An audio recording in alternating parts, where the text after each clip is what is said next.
ये स्वामी डॉक्टर विवेकानंद जी महाराज जो विदेश भी जाते हैं प्रचार प्रसार करने के लिए, संत मंत्र के ज्ञान को बांटने के लिए, उनके मुखारबिंद से हम लोग अमृत वाणी को श्रवण करेंगे। श्री सद्गुरु महाराज की जय।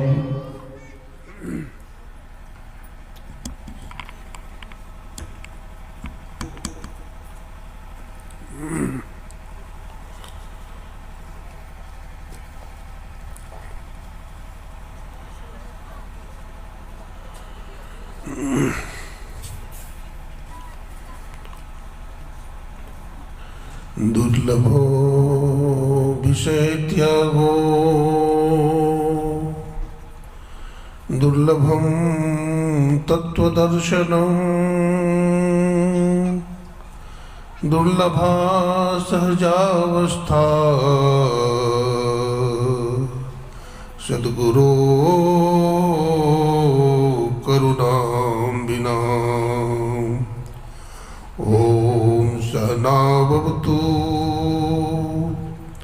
सहना भुनक्तु सह वीर्यं करवावहै तेजस्विनावधीतमस्तु मा विद्विषावहै। ओम पूर्णमदः पूर्णमिदं पूर्णात् पूर्णमुदच्यते पूर्णस्य पूर्णमादाय पूर्णमेवावशिष्यते।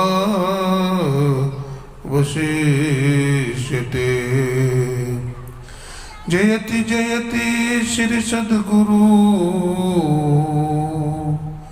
जोड़ी पाणी युगपद धरो चूक से रक्षा कीजिए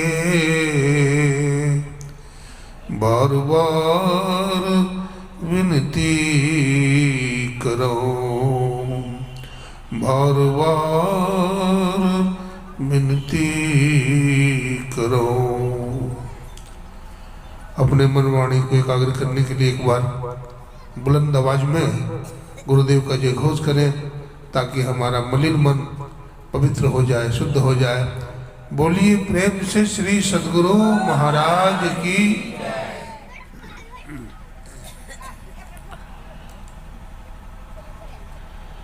20वीं सदी के जाज्वल्यमान प्रचंड मार्तंड कण में विराजमान परमाराध्य गुरुदेव के त्रैलोक पावन पाद पद्मों में कोटि कोटि साष्टांग दंडवत प्रणाम।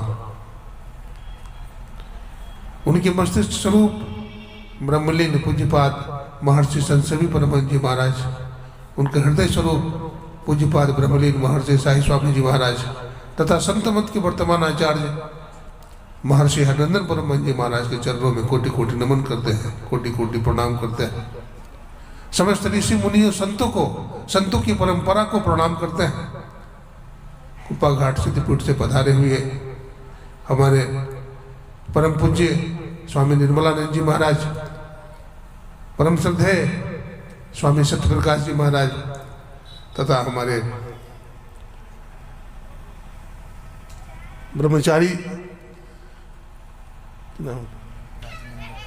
राजनंदन जी महाराज जो यहाँ रहते हैं तथा हमारे मन संचालक विद्वान श्रद्धेय श्री विद्यानंद जी महाराज,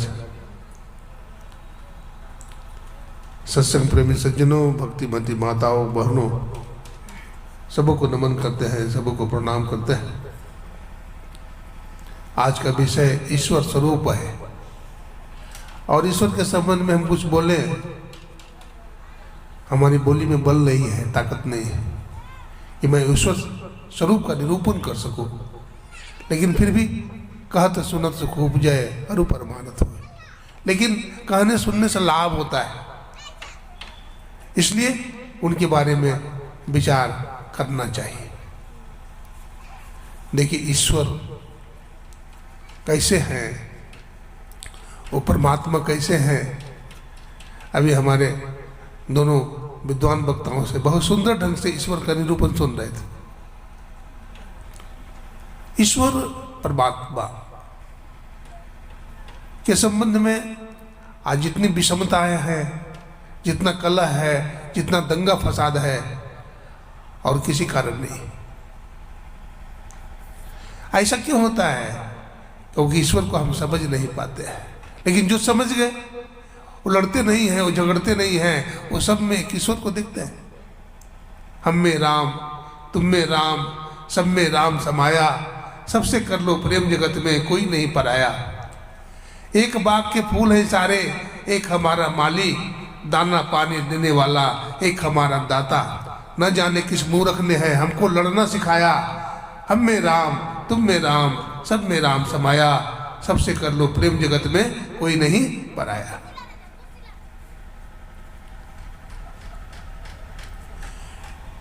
हमारे वेद में आया है, अभी सुन रहे थे ग्रंथ पाठ में, ओम स योजत उरुगायस्य ज्योतिम वृथा क्रीडंतम मिमितेन गावः परिणशम कृणुते तिग्म श्रृंगो दिवा हरिदृढ़ से नक्त मित्र।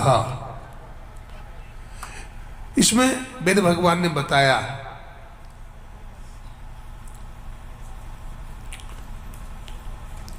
मन, बुद्धि, हाथ, पैर, गुदा, लिंग के माध्यम से ईश्वर को जानना झूठी खेल करना है। मन आदि इंद्रियों के द्वारा, ये 14 इंद्रियों के द्वारा ईश्वर को जानना झूठी खेल करना है। तो फिर ईश्वर कैसे जाना जाएगा? हाँ? अपनी आत्मा से। किसे? अपनी आत्मा से ईश्वर को जान सकते हैं। कोई आदमी आपसे पूछे, देखिए आप लोग बिल्कुल नए हैं, सत्संग से अनभिज्ञ हैं, कोई पूछे ईश्वर कैसे है, तो क्या बोलेंगे? बोली, जिनका ज्ञान 14 इंद्रियों के माध्यम से नहीं होता है, आत्मा के द्वारा होता है, उनको ईश्वर कहते हैं। ठीक है? तो ईश्वर जानने के पहले ईश्वर की परिभाषा जानना चाहिए। हमारे देश में बहुत अवतार हुए हैं।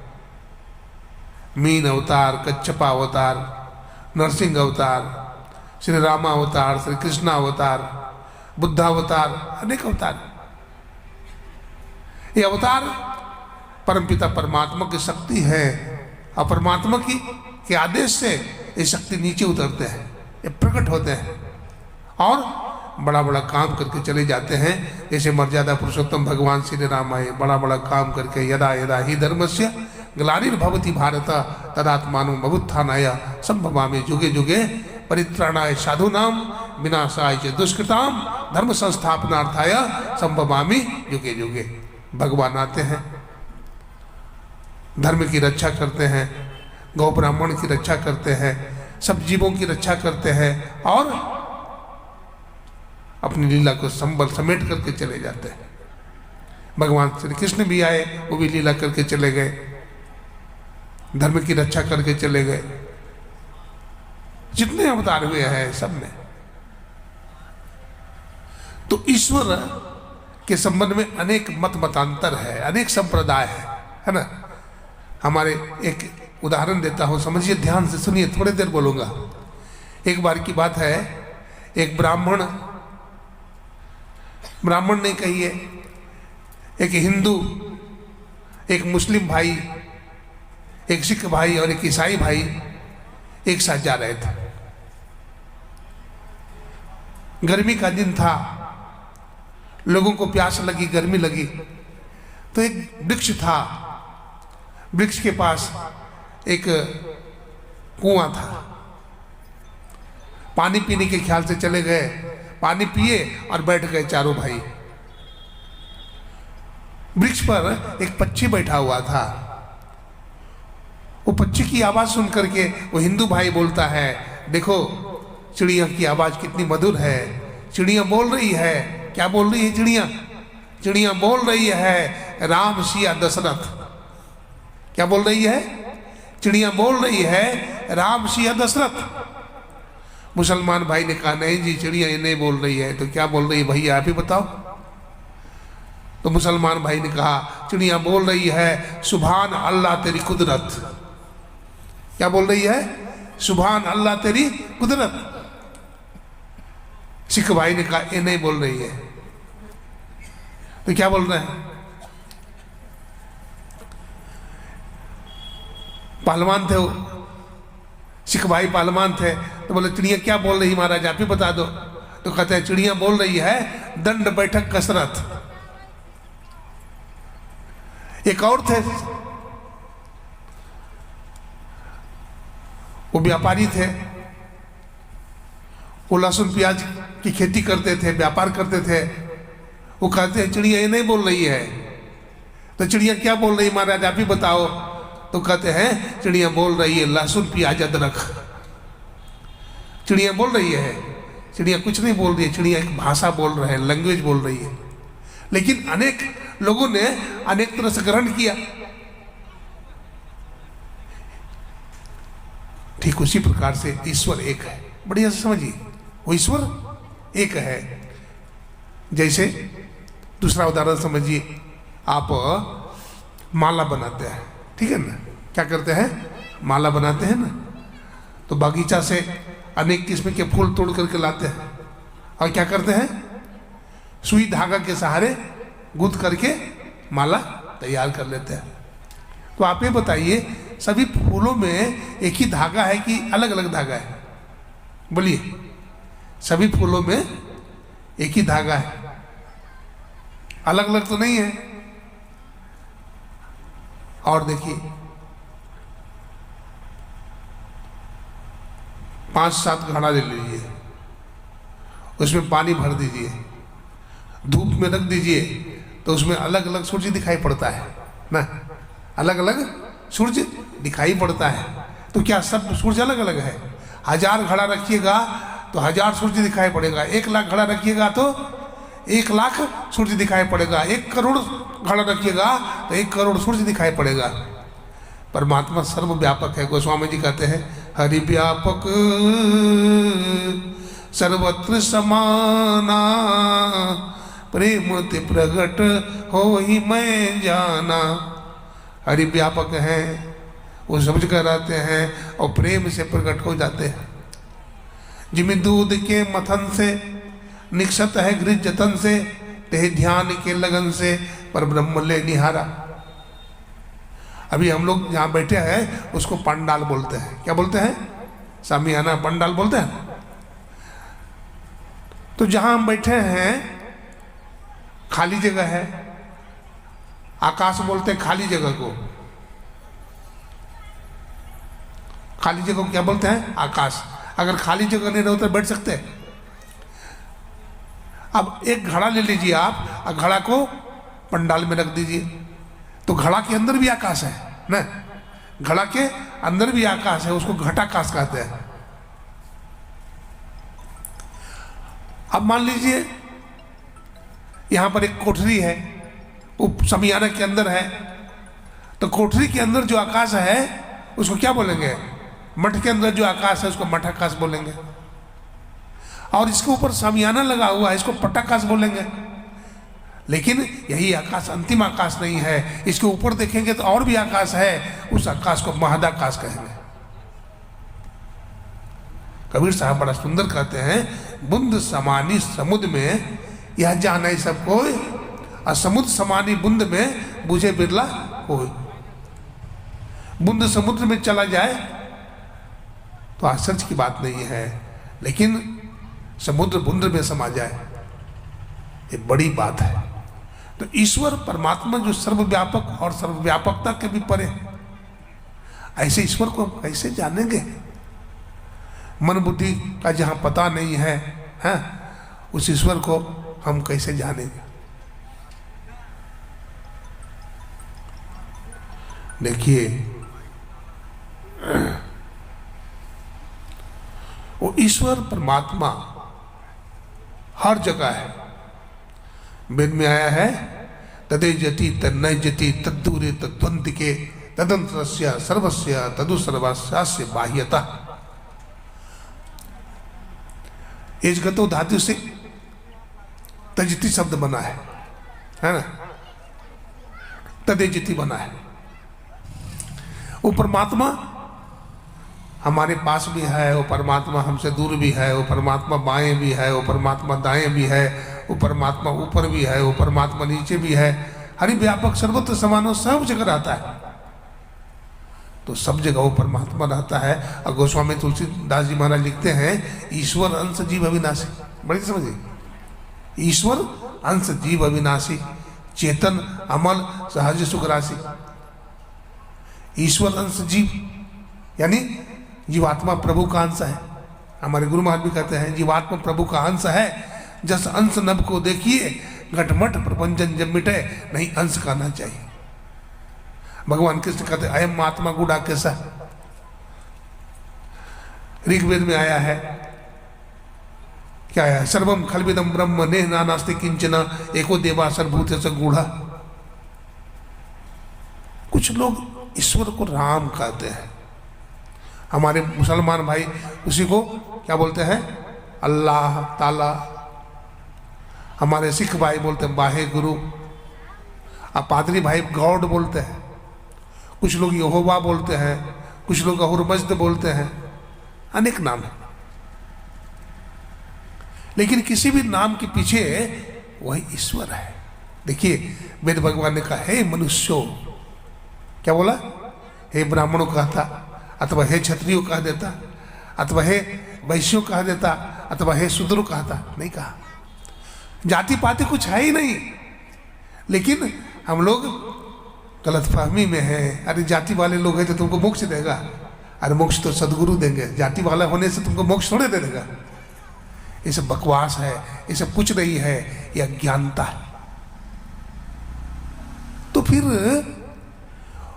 कोई जाति नहीं है, कोई स्थानीयवाद नहीं है, कोई प्रांतवाद नहीं है।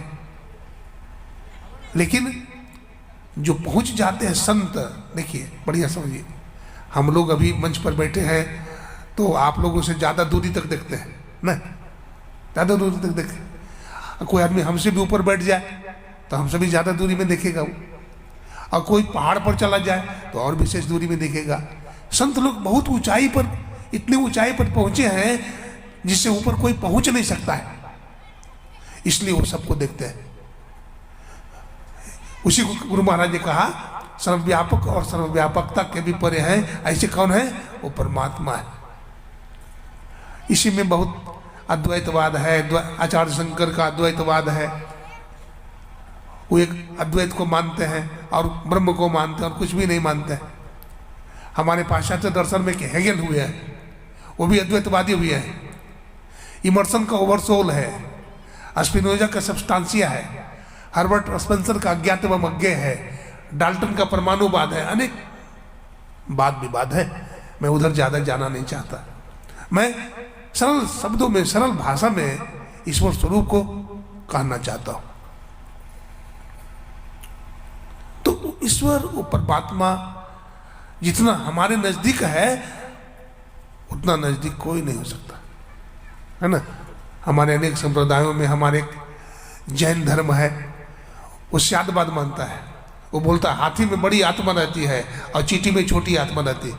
बताइए, हाथी में बड़ी आत्मा और चींटी में छोटी आत्मा। कैलिफोर्निया यूनिवर्सिटी में एक रिसर्च हुआ, उसमें आत्मा का वजन नापा गया। एक चूहा लिया, चूहा को तौला, उसका वजन 100 ग्राम पाया गया। उसको गैस घट में डाल दिया गया, चूहा दम तोड़ दिया, मर गया। उसको फिर तौला तो उसका वजन 98 ग्राम पाया गया। बोला 2 ग्राम आत्मा का वजन था।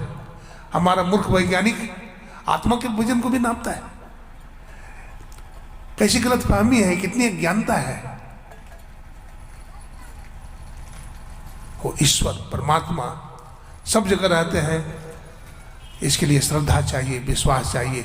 जब तक श्रद्धा नहीं है, देखिए पहले जो है ना, इस दुनिया को चकोर मानते थे। क्या मानते थे? चतुर्भुजाकार है दुनिया।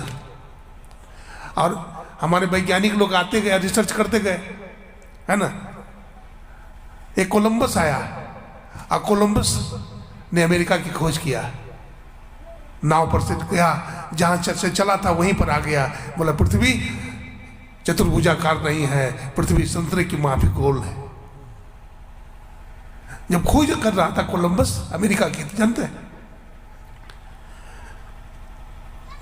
कितना दिन लगेगा खोजने में? नाव लेकर निकल गया, उसके साथ पुर्तगाली लोग थे। महीना हो गया लेकिन अमेरिका का पता नहीं चला।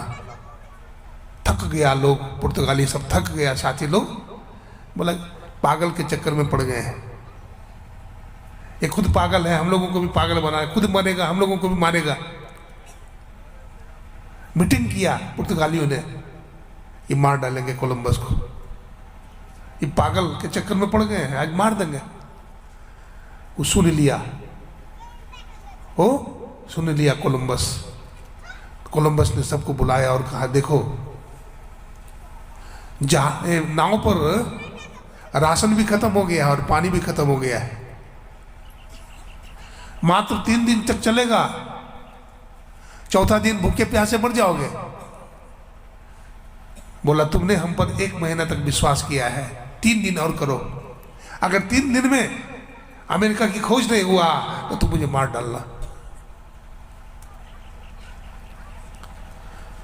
चलता रहा चलता रहा चलता रहा कोलंबस, और तीसरा दिन जब सूरज का उदय हुआ तो एक टापू पर पहुंच गया, वही अमेरिका था, वही अमेरिका था। हम लोग भी धीरज रखे, जैसे कोलंबस ने अमेरिका को खोज लिया। डाल्टन ने कहा था, आर्किमिडीज ने कहा था, मुझे बिंदु दो, मैं संपूर्ण ब्रह्मांड को नाप लूंगा। हमारे गुरु महाराज ने कहा तुम अंतर के बिंदु की खोज करो और नाथ की खोज करो तो तुम्हें परमात्मा मिल जाएंगे, तुम्हें ईश्वर मिल जाएंगे। संतों का जो ज्ञान है बड़ा ऊंचा है, बड़ा ऊंचा ज्ञान है। हम लोग भोग में फंसे हुए हैं, संसार में संसारी बने हुए हैं। 100% में 1% भी न अपना समय लगाते हैं, न श्रद्धा लगाते हैं, न विश्वास लगाते हैं, दुनिया में फंसे हुए हैं। अब बोलते ईश्वर नहीं है। ईश्वर है, परमात्मा है। जरा विचार करके देखिए, एक घड़ी अपने आप नहीं बनती है, एक ट्रांजिस्टर रेडियो अपने आप नहीं बनता है, एक मोटर कार अपने आप नहीं बनता है, एक माइक जिसमें बोल रहे हैं वो भी अपने आप नहीं बना है, एक हारमोनियम भी अपने आप नहीं बना है। तो क्या इतनी बड़ी सृष्टि है, क्या इसको बनाने वाला कोई नहीं होगा? एक कवि ने लिखा, जब गौर से तुम देखोगे उस ईश्वर की चतुराई को तो बात बात में पाओगे उस ईश्वर की चतुराई को। ईश्वर बड़ा बलवान है, बड़ा बुद्धिमान है ना? तो वो जो बलवान, शक्तिमान और अंतर्यामी जो परमात्मा है, ईश्वर है, वो सब दिख रहा है। तो ऐसे जो सर्वव्यापी ईश्वर है, परमात्मा है, जिसको सभी संतों ने कहा कि सब जगह रहते हैं, हमारे गुरुदेव ने कहा उसकी प्राप्ति अपने अंदर में होगी। कहाँ होगी? अपने अंदर में होगी। ईश्वर की सर्वव्यापकता के संबंध में गोस्वामी तुलसीदास जी ने कहा, एक चौपाई के माध्यम से बताया दुनिया के लोगों को, नाम के अक्षर 4 गुण किए, 5 मिलाए के 2 गुण कीजिए, और 8 से भाग हरे तुलसी, शेष बचे उनमें धरे लीजिए। दुनिया में कोई भी नाम ले लीजिए, मान लीजिए आप हिंदू हैं तो राम शब्द ले लीजिए, राम शब्द सर्वव्यापक है कि नहीं? तो नाम के अक्षर 4 गुण के, 2 में 4 से गुना करिए तो 2 चौक 8। अब 5 मिलाए के 5 जोड़ दीजिए, 8 5 13, और 13 में 2 से गुना कर दीजिए तो 13 दूनी 26, और 26 में 8 से भागा दीजिए, 8 या 24, शेष बच गया 2 रा और मा। राम सर्वव्यापक है। वहां पर मुसलमान भाई है, उन्होंने कहा हम तुम्हारा राम को नहीं मानते हैं, हम रहीम को मानते हैं। बोले ठीक है, रहीम भी सर्वव्यापक है, वो भी सब जगह रहते हैं, अल्लाह ताला भी सब जगह रहते हैं। कसौटी पर कस लो, गोस्वामी तुलसीदास जी का जो फार्मूला है उस पर परीक्षण कर लो। नाम के अक्षर 4 गुण के, तो 3 को 4 से गुना कर दो तो 3 चौक 12, है ना? 12 में 5 जोड़ दीजिए, 12 5 17, 17 में 2 से गुना कर दीजिए, 17 दूनी 34, 34 में 8 से भागा दीजिए, 8 चौक 32, और शेष बच गया 2 रा और मा, तो रहीम भी सर्वव्यापक है। वहां पर एक सिख भाई था, बोला हम आपके रहीम को नहीं मानते हैं। तो आप क्या मानते हैं? बोलते हम बाहे गुरु को मानते हैं, तो 4 अक्षर वाला है ना, हम बाहे गुरु को मानते हैं। बोले ठीक है, बाहे गुरु भी सर्वव्यापक है। 4 को 4 से गुना करिए, 4 चौक 16, 16 में 5 जोड़िए, 16 5 21, 21 को 2 से गुना कीजिए, 21 दूनी 42, 42 में 8 से भागा दीजिए, 8 5 40, शेष बचा रहा और माँ। तो बाह्य गुरु भी सर्वव्यापक है। तो ईश्वर सर्वव्यापक है और सर्वव्यापकता के परे है। उनकी प्राप्ति जब भी होगी तो अपने अंदर में होगी। हमारे गुरु महाराज ने कहा, निज तन में खोज सज्जन, बाहर में खोजना, अपने ही घट में हरि है, अपने में खोजना। इसके लिए जैसे तैसे जिंदगी नहीं बिताना पड़ेगा, अपने लक्ष्य को समझना पड़ेगा। बड़े बड़े महापुरुष क्यों कहेंगे ईश्वर है? पागल है क्या? वो तो परमात्मा को प्राप्त कर लिए और स्थिर हो गए। बड़े बड़े ऋषि मुनि, गोस्वामी तुलसीदास, बाबा सूरदास जी महाराज, भक्तिमती मीराबाई, नामदेव जी महाराज, बाबा गोरखनाथ जी महाराज, बड़े बड़े महापुरुष, संत कबीर, गुरु नानक जे पहुंचे थे कह गए, सबकी एक ही बात और समझ से आने एक मत, जिनकी एक ही जाति। स्वामी विवेकानंद जी महाराज शिकागो के धर्म सम्मेलन में गए थे अमेरिका, बड़े बड़े विद्वान के दांत खट्टे कर दिया थे। स्वामी विवेकानंद जी जब अमेरिका पहुंचे तो लोग देख करके चौंका। एक सज्जन ने पूछा, Swami ji where do you belong to? आप कहां से बिलोंग करते हैं, आप कहां से आए हैं? तो स्वामी विवेकानंद जी ध्यान से देखा उसको, युवक को, बोला हमसे तुम पूछते हो कि हम कहां से आए हैं? पहले तुम बताओ कि तुम कहां से आए हो। Where do you belong to? तुम कहां से रहते, तुम कहां रहते हो? तो कहा आई बिलोंग टू अमेरिका, मैं अमेरिका का वासी हूं, अमेरिका में रहता हूं। तो स्वामी जी ने कहा कि अमेरिका में तुम कब से रहते हो? बोलो। तो अमेरिका में हम 20 साल से रहते हैं। तो 20 साल के पहले तुम कहां थे? तो बहुत हिम्मत करके कहा माता के पेट में। कहा? मां के पेट में था। बोला मां के पेट में आने से पहले तुम कहां था? मां के पेट में आने से पहले कहां था तुम? तो वो कुछ नहीं बोला। देखिए, बोला इतना छोटा ज्ञान और इतना अहंकार, तू हमसे पूछता है आपका कहां के वासी? स्वामी जी ने कहा न तद भाषयते सूर्यो न शशांको न पावक यद गत्वा न निवर्तन्ते तद्धम्मं परमं मम। स्वामी विवेकानंद जी बड़े आत्मबली थे। स्वामी रामकृष्ण परमहंस जी महाराज ने उनको अपनी सारी शक्ति दे दिया था, क्योंकि सेवा किया था, भजन किया था। स्वामी विवेकानंद जी को जब वहां कहा गया था बोलने के लिए सुन्नी पर, और बोला कितना देर तक बोल सकते हो?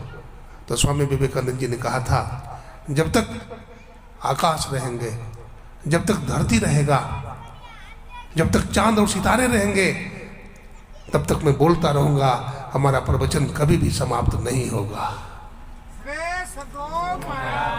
हमारा प्रवचन कभी भी समाप्त नहीं होगा। ये आत्मज्ञान है ना। कुआं के मेढक देखे हैं? कुआं का एक बरसाती मेढक था, एक कुआं में रहता था। तो एक सागर का रहने वाले मेढक आ गया, सागर का रहने वाला मेढक आ गया। तो बोलता है आप कौन है, आप कहां से आए हो? तो बोला हम समुद्र से आए हैं। तो बोला समुद्र कैसा होता है? बोला बहुत बड़ा होता है, व्यापक होता है, विशाल होता है। तो बोला इतना बड़ा?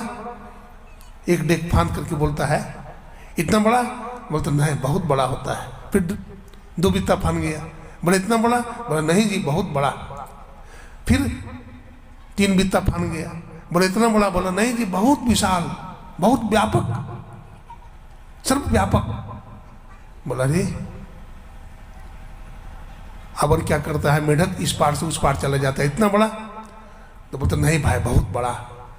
तो कहता मूर्ख, इससे बड़ा भी कुछ होता है? देखिए कुपमंडू कहता है इससे बड़ा भी कुछ होता है। तो देखा क्या है? क्या देखा है? विदेश में जाइए, वहाँ कोई कल्चर नहीं है, कोई सदाचार, कोई शिष्टाचार की बात नहीं है। पढ़े लिखे बहुत है तो क्या हो गया, रिक्शा चलाने वाला भी अंग्रेजी बकबक करता है। मैं मद्रास गया था तो वहाँ मैं एक मद्रासी से रास्ता पूछा तो नहीं बताया, बोला स्वामी जी इंग्लिश में बोलिए तब हम समझेंगे। तो देखिए रिक्शा चलाने वाला भी अंग्रेजी बोलता है। लोग हवाई जहाज पर चलते हैं और जल का प्रयोग नहीं करते हैं, शौचालय जाते हैं तो रूई से पूछ लेते हैं। बताइए, बड़ा बनते हो और सदाचार शिष्टाचार कुछ भी नहीं है। हमारा देश संतों का देश है, ऋषि मुनियों का देश है, पतिव्रता माताओं का देश है। कैसे बैठना चाहिए, कैसे बोलना चाहिए। बहुत सारे माताओं का देखिए माथा ढका हुआ नहीं है, ढक करके रखना चाहिए। हाँ, माता जानकी को देखे हैं ऐसे बैठती थी, सती अनसुईया नहीं नहीं नहीं। हमारे मन में शांति नहीं, आज हम अशांत हो गए हैं। हमारे परिवार में कलह है, लड़ाई है, झगड़ा क्यों जानते हैं? हम धर्म को नहीं जानते हैं, धर्म कर्म से हमको कोई मतलब नहीं है। बहुत दूर दूर से लोग आए हैं, बस्ती गांव है, बस्ती गांव के भक्त लोग आए हैं, कुर्सी पर बैठे हुए। देखिए गुरु जी हमारे जो परम पूज्य स्वामी नरहरि बाबा जी हैं, उनके शिष्य हैं, लोग आए हैं। गुरु से कितना प्रेम करते हैं और सत्संग से कितना प्रेम है। सुनने अभी तक कुछ खाए पिए नहीं है, लेकिन आप लोग बैठे हैं। हमारे समस्तीपुर से ही, बेनीपुर से हमारे शंभू बाबू आए हैं, जो वहाँ का अध्यक्ष हैं, बैठे हुए हैं। देखिए भोले बाबा शंकर भगवान की तरह बैठे हुए हैं। पूरे परिवार आए हैं, बेनीपुर से बहुत भक्त लोग आए हैं हमारे। सुनिए, सुनने से सब बनेगा, सुनने से ईश्वर का ज्ञान होगा। गलत सुनिएगा गलत बन जाइएगा, अच्छा सुनिएगा ईश्वर बन जाइएगा। अच्छा सुनिए, सत्संग सुनिए। मैं ईश्वर के बारे में बोल रहा था तो ईश्वर वो सब जगह रहते हैं। हमारे गुरु महाराज ने कहा उसका ज्ञान अपने अंदर में होगा और संत सदगुरु से ईश्वर की जुक्ति लेना पड़ेगा। दीक्षा जिसको बोलते हैं, क्या बोलते हैं? दीक्षा। दीक्षा लेंगे तो सदगुरु बताएंगे आपको कैसे ध्यान करना चाहिए। किसी का कमर सीधा नहीं है, किसी का कोई कैसे बैठे हैं, कोई कैसे बैठे हैं। बैठते ठीक से बैठिए, पहले बैठने के लिए सीखिए, ठीक से बैठिए। हाँ, सीधा होकर बैठना चाहिए, बातचीत नहीं करनी चाहिए, सीधा बैठिए। सीधा बैठिएगा तो आप इस बात को हृदयंगम कीजिएगा। ध्यान करने में एक अच्छा हैबिट बनेगा, एक अच्छी आदत बनेगी, है ना, अच्छी आदत बन जाएगी। बैठिए ठीक से। मंत्र जप में बड़ी शक्ति है। हमारे गुरु महाराज ने मानस जप बताया। क्या बताया? मानस जप। कुछ लोग राम राम जपते हैं, कुछ लोग शिव शिव जपते हैं, कुछ लोग वाहेगुरु जपते हैं, कुछ लोग सतनाम जपते हैं। जिनको जैसा गुरु मिला उनको ऐसा सिद्धू। दादू सृजनहार के कीते नाम अनंत, जो आवे सो लीजिए, जो सुमरे साधु संत। संत जो बता देते हैं, गुरु जो बता देते हैं, वो महामंत्र होता है, उसमें विशेष लाभ होता है। उसको जपना चाहिए, गुरु को ईश्वर मानना चाहिए। ऐसा नहीं बूढ़े बाबा बैठे हुए हैं, नहीं, बूढ़े बाबा नहीं। देखिए मैं गुरु महाराज से बड़ा प्रभावित हूँ, इनका ऋणी हूँ, इनका चाकर हूँ। मुझे याद है मैं कुप्पा घाट आश्रम में गया था अपने माता पिता के साथ, याद है। और हमारे माता पिता गुरु महाराज को प्रणाम करके चले गए। अब मैं पीछे पड़ गया, मैं भी दौड़ता दौड़ता चला गया। गुरु महाराज अकेले बैठे हुए थे। मैंने गुरु महाराज के श्री चरणों में अपना माथा सटा दिया। गुरु महाराज हमको देखते हैं, बोलते कौन? जब कौन बोलते हैं तो हमारे हृदय में गुंजार हो जाती है, कौन कौन कौन कौन चिल्ला रहा है। गुरु महाराज जब आँख खोलते हैं ना, तब लगता है प्रकाश निकल रहा है। हमारा बाल को पकड़ लिया, लंबे लंबे बाल थे, पकड़ लिया, अब बाल को झकझोर दिया, 3 बार चक्की की तरह घुमा दिया और पीठ पर 3 मुक्का मारे। बोला अरे चौरा, तेरा घूम के एजे आगे पड़ता हो। और देखिए आज मैं यही हूँ। कहाँ? मेरठ कॉलेज, मेरठ यूनिवर्सिटी, कहाँ मैं वहाँ पढ़ाता था, प्रोफेसर था वहाँ।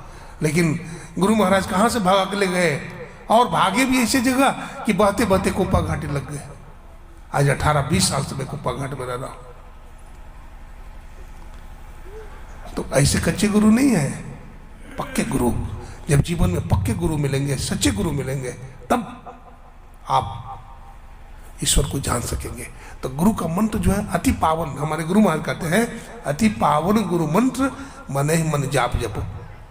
सदगुरु का मंत्र बड़ा पावन होता है, बड़ा पवित्र होता है, इसलिए पवित्र मन से जपिए। आप जपिए, आपके मन में शांति मिल जाएगी। आप बहुत अशांत हैं, आप बहुत दुखी हैं, आप परेशान हैं, आपका सब परेशानी, आपकी हर समस्या दूर होगी। इसलिए गुरु का मंत्र बहुत पवित्र भाव से जपना चाहिए। देखिए, एक सत्संगी था, ठीक है, गुरु महाराज से दीक्षा लिया, बड़ा गरीब था बेचारा। हमारे गुरु महाराज गरीब हो अमीर हो सबको दीक्षा देते थे, चाहे किसी जाति का हो, ब्राह्मण हो, क्षत्रिय हो, वैश्य हो, शूद्र हो। मैं एक बार चेन्नई गया हुआ था, तो समुद्र के किनारे में ध्यान कर रहा था, तो एक सज्जन हमारे पास आया और हमारे पास बैठ करके रोने लगा। वो अपना प्रॉब्लम, अपनी समस्या सुनाने लगा। मैंने कहा रोते क्यों हो, बोलो। बोला स्वामी जी, आपको देख करके हमें ऐसा लग रहा है कि हमें बहुत कुछ मिलेगा, आपसे हम कुछ ज्ञान सीखना चाहते हैं। बोला क्या सीखना चाहते हो? बोला आप जो जानते हैं हमको भी बता दीजिए, आप जो कर रहे थे वो हमको भी बता दीजिए। मैं ध्यान कर रहा था। देखिए कितनी बड़ी बात बोला, आप जो करते हैं बता दीजिए। लेकिन स्वामी जी, मैं जाति का भंगी हूं, क्या आपकी परंपरा में दीक्षा देने का दे सकते हैं? मैंने कहा मैं जाति पाति नहीं मानता जी, मैं तो इंसान को मानता हूं, मैं तो मानव को जानता हूं। हमारे वेद में लिखा है मनुर्भव, मनुष्य बनो। मानव हो, मनुष्यता नहीं है तो मानव नहीं हो तुम। इसलिए तो वेद भगवान ने कहा मनुर्भव, मनुष्य बनो। हम मनुष्य बने, इंसान बने, सज्जन बने। न हम हिंदू हैं, न मुसलमान हैं, न सिख हैं, न ईसाई हैं। हम तो साक्षात आत्मा है, साक्षात परमात्मा। तो ईश्वर को जो जान लेते हैं उनको ऐसा ज्ञान होता है। मैं सत्संगी की बात सुना रहा था, सुनिए। तो बेचारा गरीब आदमी था, धान कटने का समय था, धान काट रहा था। अभी अगहन का महीना है कि पूस का महीना है? कौन महीना है? अगहन का महीना है कि पूस का महीना है? पूस का महीना, अगहन का महीना था, धान कट रहा था। वो किसान धान काटता था, पूरे परिवार को लेकर चला जाता था धान काटने के लिए, और वहीं स्तुति भी करता था, वहीं ध्यान भी कर लेता था। तो धान काटते काटते एक बिच्छू ने डंक मार दिया वो किसान को। जब डंक मारा तो विष चढ़ गया, वो छटपटाने लगा, बेहोश हो गया, गिर गया, मुंह से फेन निकलने लगा, झाग, हाथ पटकने लगा, पैर पटकने लगा। बाप ने कहा बेटा मैं मर जाऊंगा, मुझे बिच्छू काट लिया है, मैं नहीं बचूंगा। तो पिताजी मैं डॉक्टर को बुलाता हूँ। बोला नहीं बेटा, डॉक्टर को मत बुलाओ, हमारे गुरु महाराज से बड़ा कोई डॉक्टर नहीं है, बगल में ही कुप्पा घाट है, चले जाओ कुप्पा घाट और गुरु महाराज से दवा मांगना। वो बेचारा रोते रोते कुप्पा घाट चला गया। बाबा लोग बैठे थे, तो बाबा लोगों ने पूछा क्या बात है, क्यों रोते हो बेटा? बाबा हमारे पिताजी को बिच्छू काट लिया है, विष चढ़ गया है, बेहोश पड़े हैं, नहीं बचेंगे। बाबा लोग ले गए गुरु महाराज के पास। गुरुदेव इसके पिता को बिच्छू डंक मार दिया है, कुछ दवा दे दीजिए। गुरु महाराज बड़े मस्ती में रहते थे, दवा दे दो, दवा दे दो। अरे दवा तो दे दिए हैं बेटा, दवा नहीं खाता तो मैं क्या करूं? तो बाबा लोगों ने पूछा कि गुरुदेव कौन सी दवा दिए हैं? बोला वो हमसे दीक्षा लिया है, देखिए याद है, उसका नाम फलाना है, वो हमसे दीक्षा लिया है, उसको हम दवा दे दिए हैं, वो दवा नहीं खाता तो मैं क्या करूं? तो गुरुदेव कौन सा दवा दिए हैं? गुरु महाराज कहते हैं मानस जप और मानस ध्यान करने के लिए नहीं बताया हो, उसको जपने के लिए कहो, ठीक हो जाएगा। वो चला गया, कहाँ चला गया? खेत पर उसके पिताजी आँख खोले हुए थे, तड़प रहे थे बेचारे, इंतजार में थे।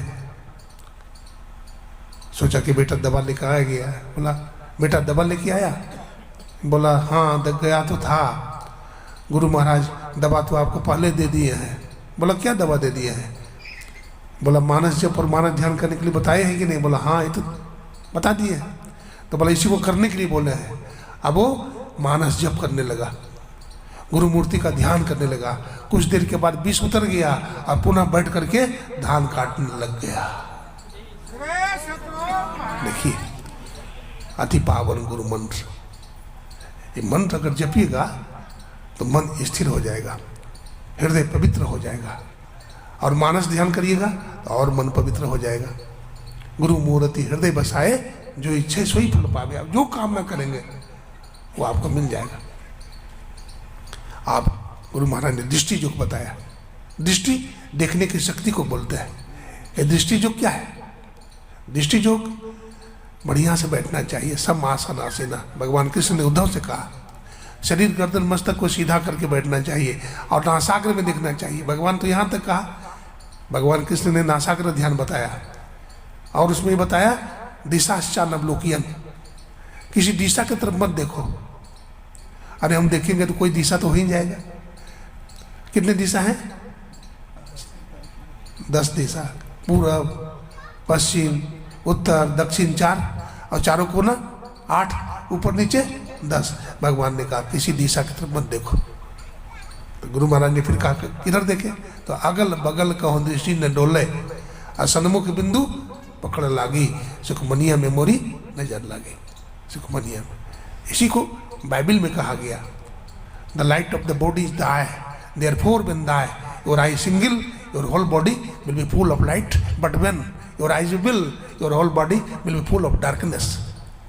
शरीर का दीपक आँख है, यदि तुम्हारी आँख एक होगा तो तुम्हारा संपूर्ण शरीर उजाला होगा, लेकिन आँख तुम्हारी बुरी होगी तो तुम्हारा संपूर्ण शरीर अंधकार में होगा।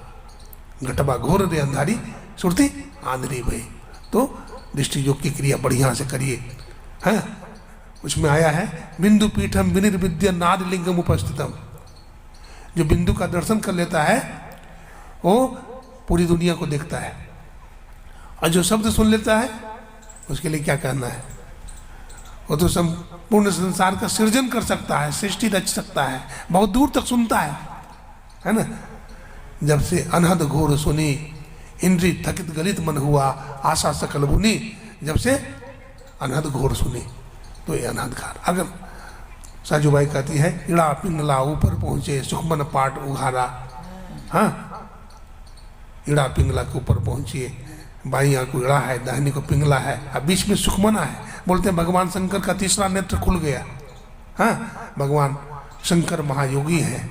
हमारे गुरु महाराज पूछते थे दुनिया में सबसे पुराने सत्संगी कौन है जी? तो सत्संगी लोग नहीं बोलते थे, तो गुरु महाराज कहते सबसे पुराने सत्संगी भगवान शंकर है। सबसे पुराने सत्संगी कौन है?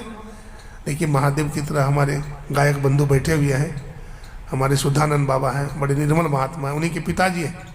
अब कितना गुरु महाराज के प्रति प्रेम है इनका। और इस सत्संग में आए हम यहाँ सेवा कर रहे हैं। बहुत दिन तक कुप्पा घाट में हमारे शुद्धानंद बाबा रहे थे, अपने पिताजी को भी लेकर के आए हैं। अब अध्यापक भी हैं, बड़े विद्वान हैं, लेकिन गुरु महाराज के प्रति कितनी आस्था है, सत्संग के प्रति कितनी निष्ठा है। सत्संग से प्रेम रखिए।